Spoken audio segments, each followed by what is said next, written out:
अस्सलाम वालेकुम टू आल संगात क्या हाल है जनाब। ठीक ठाक हो? उम्मीद करें सारे भैन बिरा ठीक ठाक हो सन। अल्लाह पाक सारे भरावां दे माल जान इज़्ज़त आबरू हर शे दी हिफाजत फरमाए ते अल्लाह पाक सारे मुसलमानां दियां बच्चियां दी नसीब अच्छे फरमाए। बहुत कीमती टॉपिक खास कर जिहड़ी हुण आउण वाले टाइम दे विच बीमारी है, ये हर साल लखां रुपए के करोड़ों रुपए का नुकसान करके बीमारी वहदी है। बहुत मूजी मराज है, पित्ते दी जहर, आंतड़ियाँ और जिगर दी प्रॉब्लम, जिगर दा मसला। इस दे विच ਜਿਹੜੀਆਂ ਮਾੜੀਆਂ ਮੋਟੀਆਂ ਅਲਾਮਤਾਂ ਦਾ ਮੈਨੂੰ ਨॉलेज है तो मैं वो अपने दोस्तों नाल शेयर कर देना और खास कर इस दे बचाव वास्ते ਜਿਹੜੀ है तो वो भी ट्रीटमेंट ही अपने दोस्तों नाल शेयर कर देने, क्योंकि थोड़े दिनों बाद जिमें आदि ना भाई सावन आ गया तो भाई ओस पौंदी है दिन हब्बस गर्मी सवेरे ले जानवरों के उत्ते जनाब चारे के उत्ते खास कर जानवर ग्रेजिंग के उत्ते वैसे तो उस टाइम ओस ਜਿਹੜੇ जानवर ग्रेजिंग ते वहदे उन्होंने ਦੇ ਉੱਤੇ ਜ਼ਿਆਦਾ ਅਟੈਕ ਆਉਂਦੇ, ਵਰਨਾ ਇਹਦੀ ਬੋ ਐਸੀ ਹੁੰਦੀ ਹੈ ਮੁਰਗੀ ਦੀ ਬਿਮਾਰੀ ਆ ਰਹੀ ਹੈ ਫੈਲਣਾ ਪੂਰੇ ਪਾਕਿस्तान ਵਿੱਚ ਹੀ ਹੁੰਦਾ। अच्छा उस तो बाद जनाब उत्थे जहरीले असरात वाले कीड़ा चारे दे उत्ते गया, वो खादा कैं लीवर का मसला बन गया वत जनाब, खास कर स्प्रे थी हुई जहरीलियाँ चारे खादे। अच्छा गंदा पानी पीवना, नाकिस खुराक खावनी, तो इन्हें छोटिया छोटिया जड़ियाँ चीज़ां ना थी थाऊँ वो ऐसता ऐसता वो वधदी है, जिगर मुतासिर थी इन्हें बाद पित्ते का मसला बन गया। हुण जिहड़ी भेड़ है ये इस बीमारी नूं जहर लेट वन करेंदी है, ऐसता ऐसता लेट करे सी वत जनाब कम अज कम कोई 2 दिहाड़े तक तो वह जेरे इलाज दे विच रासी, लेकिन कोई 100 दे विचों 25% भेड़ा यानी कि बच वैनियां, 75% यानी कि वो ऐसता ऐसता वीक थीनियां वीक थी वैसे। ठीक है, वो जल्द इलामत वो जाहिर थी सी, इन्होंने दिहाड़ों के जानवर वीक थी सी, अखी दे विच खास कर जड़ा पीलापन आवना शुरू थी वैसी।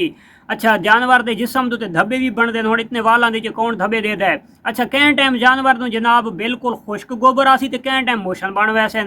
अच्छा तो ये उसकी यानी कि ना एक अलामत छोटिया छोटिया जड़ियाँ 2-4 साल तू मैं उस चीज़ को देदा वदा और जड़ियाँ वो मैद दे अकल मुताबिक जहर थी। इस तू शायद होर ज़्यादा हो सन जै फार्मर नॉलेज भी हो सी, लेकिन जितना एक सानू नॉलेज है असा अपने दोस्तों नाल शेयर करेंदे पे वो मैं वह तो उसके जनाब अलहदा अलहदे नुस्खे टोटके मिसाला जात ये वो हर शे इस्तेमाल की थी, लेकिन जेड़े मैं असल नतीजे उत्ते पहुँचा तो वो मैं अज शेयर करना अपने दोस्तों के नाल वो नतीजा।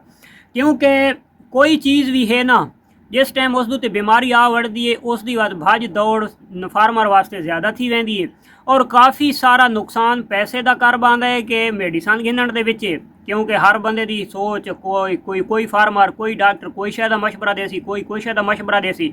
पहले तो जानवर वीक, दूसरे नंबर दोते अपने पैसे का ज़ियान, तीसरे नंबर दोते नुकसान तो थी वैंदे।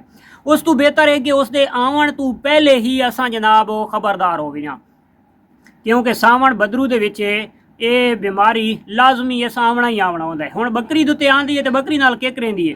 पिछले साल अल्लाह पाक माफ़ करे बई साडे इत्थे अड़ोस पड़ोस दे विच बकरी चरण गई है, खैर खैरियत नाल चरदी वही है, घर आई है पानी पींदी जाते ते बोक कढेंदी आई, छुरी नाई बंदा चाह सकदा सी बा के होया जी पित्ता, के होया जी ये जी तिल्ली सोच गई है, कोई समझ नहीं आती, फेफड़े सोच गए भाई, इतना सांस भारा थी गया है, यकदम 5 मिनटों के विच इतनी प्रॉब्लम हो गई है। वो जानवर पहले तू अंदरू खादा वधाउंदा है। अच्छा तो भेड़ जड़ी है बकरी है उसनू कदा वास्ते कोई प्रॉब्लम बनती है ना तो शोर शराबा करे सी, मायूस थी वैसी, ये वो सारा कुछ वह वाल खले थी वैसे जिसम दे ओदी बहुत ज़्यादा पहचान है। भेड़ दे विच पहचान करनी बहुत कम लोगों को पता है, भेड़ पहचान सौखी नहीं देंदी, क्योंकि इसनू पेट की बहुत प्यारी होती है। जब तक इस दे जिन्हें आदे ना सादे सराइकी दे लोग बई दे आखिरी क्यारे पानी है, जब तक इस दे आखिरी क्यारे दे पानी नहीं पहुँचता इस तू बीमारी बिल्कुल निढाल नहीं करेंदी, तब तक ये जानवर मुँह पिछा नहीं हटेंदा, यानी कि खावण दे उत्ते रहिंदा है।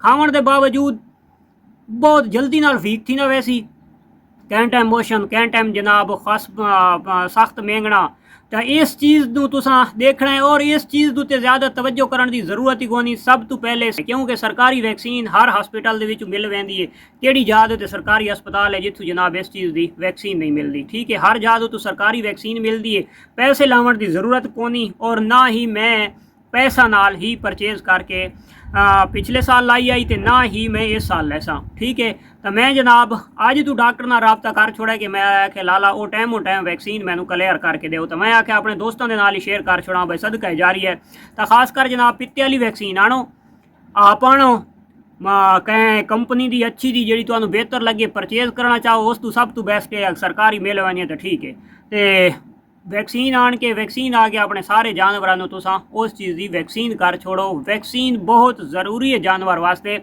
और एक कम अज़ कम आधे दिन भाई 6 महीना बाद भी रिपीट करनी चाहिए।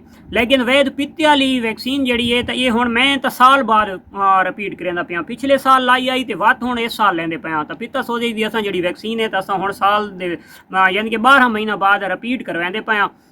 उन्हें 6 महीना बाद भी इसनू रिपीट किया वन सकता है। फार्मर का या डॉक्टर का कहना है। मैं इस चीज़ को नहीं आजमाया और ना ही 6 महीना बाद लवाई है यानी कि साल बाद। उस तो इलावा जनाब असा अपने प्राइवेट की चौकसी के असा लेंदे रहने एंटीबायोटिक कई किस्म की कोई प्रॉब्लम हो तो लेंदे रहने। लेकिन जेड़ा ना इस जी वैक्सीन है ना पित्ते वाली तो ये खास कर एहतियातन ये बहुत ज़रूरी है और ये जानवरों लवा घेनी चाहिए और लवावनी भी है अपने नुकसान तो बचो। क्योंकि इस टाइम कितनी महंगाई पहुँच गई है तो खास कर जो साढ़े यार कोई छोटा फार्मर है वह एक जानवर अगर ज़ाया थी वजे तो कम अज़ कम 30,000 तो स्टार्टिंग हो सी जेड़ा निक्का भी हो जेड़ा वीक भी हो कम अज़ कम 30,000 का दो सी उस तो उत्ते उत्ते अगर एक दो जानवर ज़ाया थी गया तो सारी साल की प्रॉफिट जी है ना उसका सिर घेन वही। उस तो बेहतर है कि अपना जनाब टाइम ज़ाया किया बिना तो टाइमों टाइम जनाब अपने जानवरों वैक्सीन करवाओ और पित्ते की वैक्सीन करवाओ।